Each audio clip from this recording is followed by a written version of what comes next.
Welcome to the arena, where sometimes the hardest part is showing up. My name is Lyle McLachlan. Thank you for being here.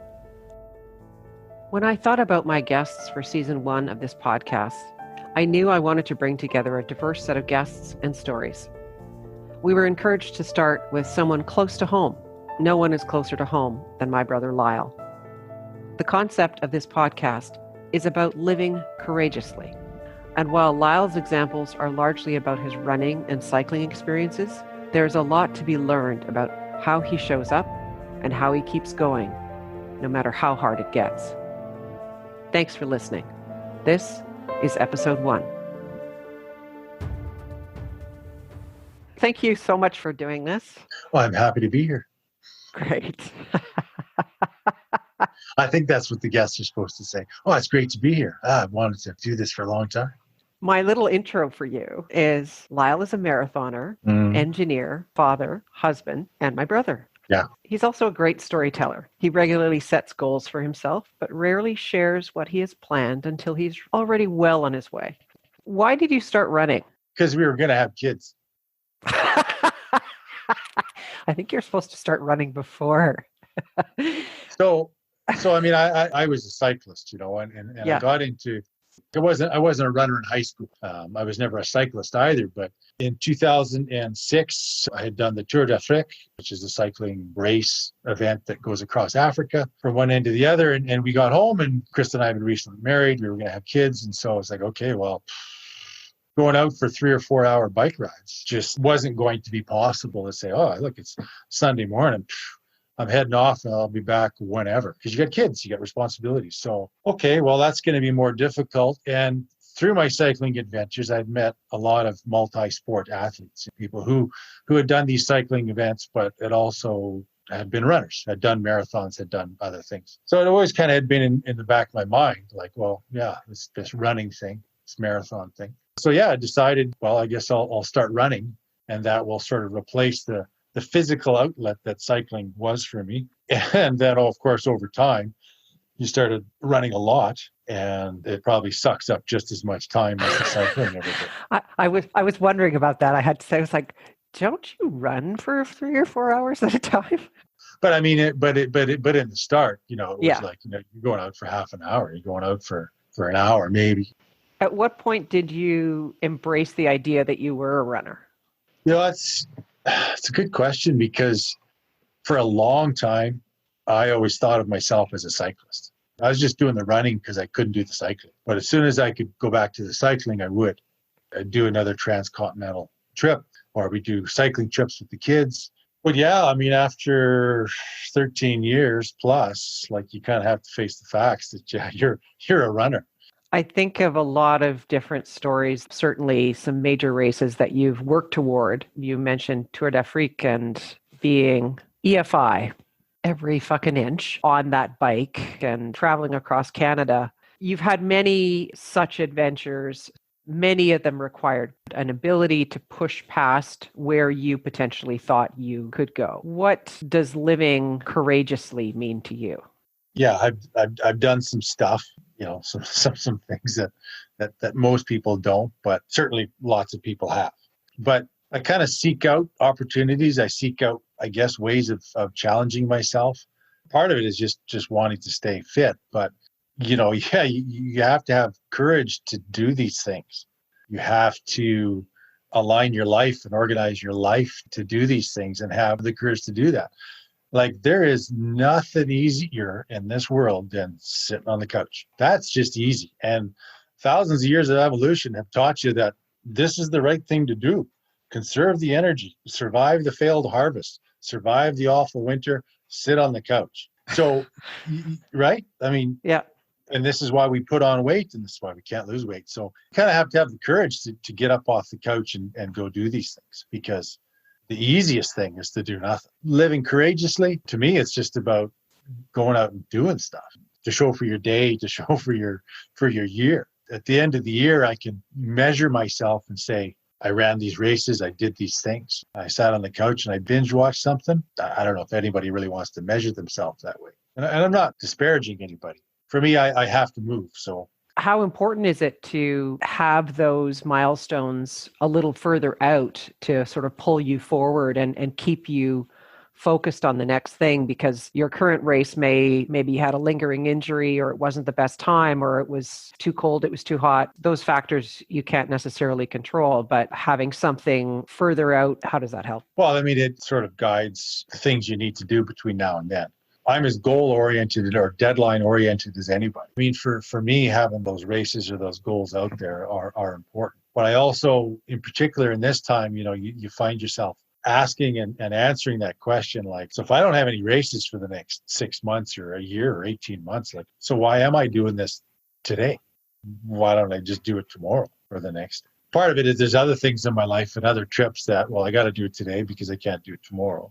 What I'm finding is a lot of the training that I put in that goes towards the race ultimately helps me with fatherhood, in the sense that, I mean, I'm 49 and I got a 9-year-old son. Well, I'm going to be pushing 60 when he's still a teenager. So if you want to do things with your kids, if you want to be able to kick the soccer ball around, you want to be able to ride your bike with them, you want to go on a hike or a canoe trip, well, you got to physically be able in good enough shape to do that. Staying active, being active, and looking after myself. That's probably the biggest why right now. My sense is that you want your actions to speak for themselves, that you want to show your kids that if you set your mind to something and put the work in, that it can be achieved. Yeah, for sure. The example of training for the marathon. Yes, you can do nothing. You can show up. You can run a marathon. People have done it. But I put in, 12 to 20 weeks of hard work and a lot of miles to prepare for that. So you try and demonstrate that to the kid. At the same time, I mean, I do these things for me. You have to be selfish in that sense. Like, I run these marathons for me.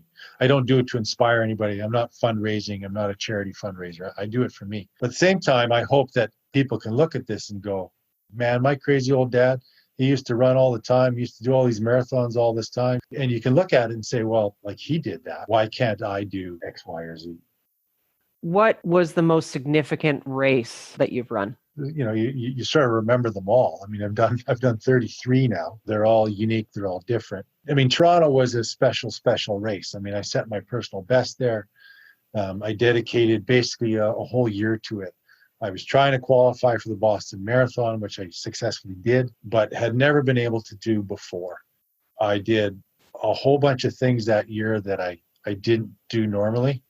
And I literally put all my eggs in one basket. I was going to run that race. I was either going to explode or I was going to have a fantastic day. There was no sort of middle ground. So I went out hard. I ran hard. I stayed running hard. If anything, I picked my pace up even a little bit towards the end. And it was a perfect day, perfect weather. It was perfect conditions. I felt great. Health, training block had gone great. It sort of had never all aligned like that before. And it's never aligned like that since. So you do all these races and you just never know when lightning's going to strike, and you wish you could put it in a bottle and then unleash it on another day. But you keep showing up, right? And on that day, it was awesome. The challenge is trying to recover from that. When you think, well, you got to recover from failure. Well, recovering from success is kind of hard too, right? Because recover from failure. Oh man, what happened? It was a disaster. Oh, what did I do wrong? And you do all this psychoanalysis of everything. But a great success like that, you're like, okay, cool. Now, where do I go from here? Well, maybe there is no go from here. And in my case, it was a decline after that. It was sort of really hard to sort of maybe accept it. Like, I'm never going to run that fast again.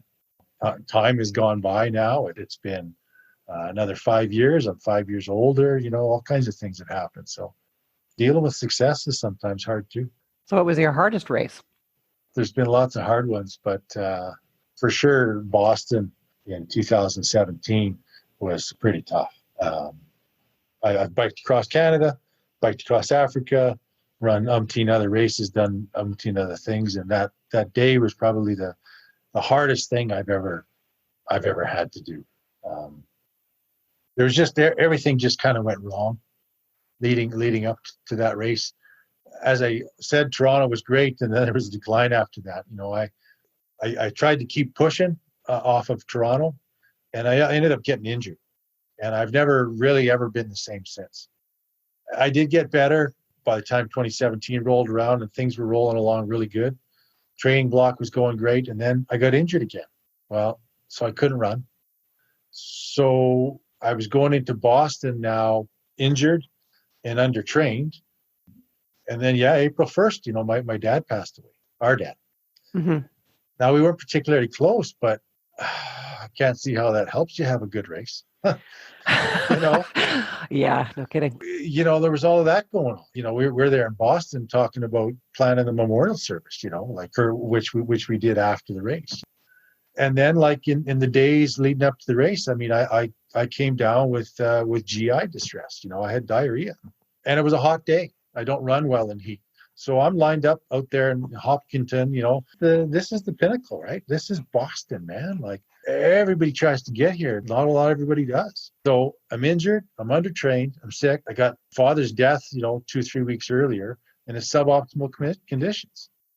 Okay, let's go. You line up in those corrals, there's 4 waves, and I was in the second wave. Second, or is there 5 waves? So basically, my wave takes off. I'm chugging along, and basically all my 8,000 runners that I'm with eventually make their way down the road, and I'm at the back of that pack. And then 15 minutes after me, they fire the gun again, and they send out another 8,000 people. Well, they caught me, and they all passed me out there on the road. And the wave after that ended up catching up with me as well. So like, I'm not having a great day.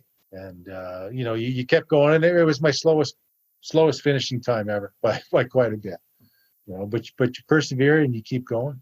There's certain landmarks on that race course that everybody knows about, the sit-go sign, Fenway Park, all these sorts of things that, you make a note of. I don't remember. I was just so locked in on the 3 meters in front of me that I didn't see this stuff. There's not a lot of turns on the course. I think there's about 4 or 5, but there's 2 right at the end, right on Hereford, left on Boylston, down the finishing straight. So coming into the finish, I had walked, a fair bit in the, particular latter half of the race, but I said, I got to run that stretch. Okay, cool. So I turn right on Hereford. I'm going to run this thing in. It'll be great. Krista and the kids had somehow, through all the traffic and the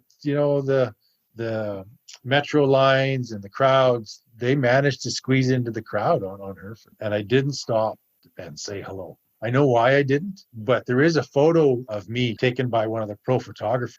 And I'm looking across at them as I'm running because Krista and the kids are shouting, right? But I didn't stop because I wanted to run it in. I mean, I kind of wish I had stopped, but you run your race, you do your best. So I finished and I got to the end, and I had actually carried my phone with me that day, which again is a really unusual thing for me to do. Like, that's just extra weight. But because of everything going on, I carried the phone. So when I crossed, I was able to let everybody know, hey, I finished, I'm okay. And there was a text from Krista. And, the text was basically said, OMG, you're one tough bastard.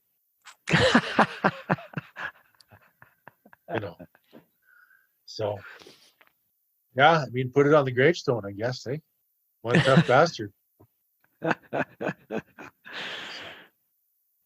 yeah, I mean, that was a hard day.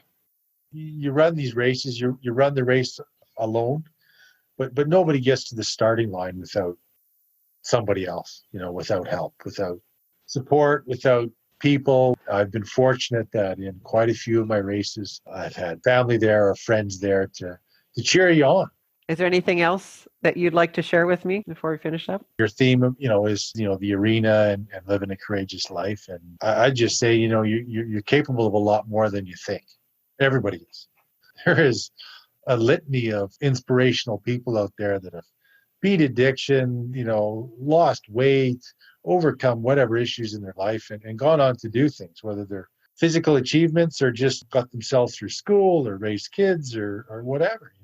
People are capable of quite a lot and more than they probably give themselves credit for. So have courage and get out there and get after it.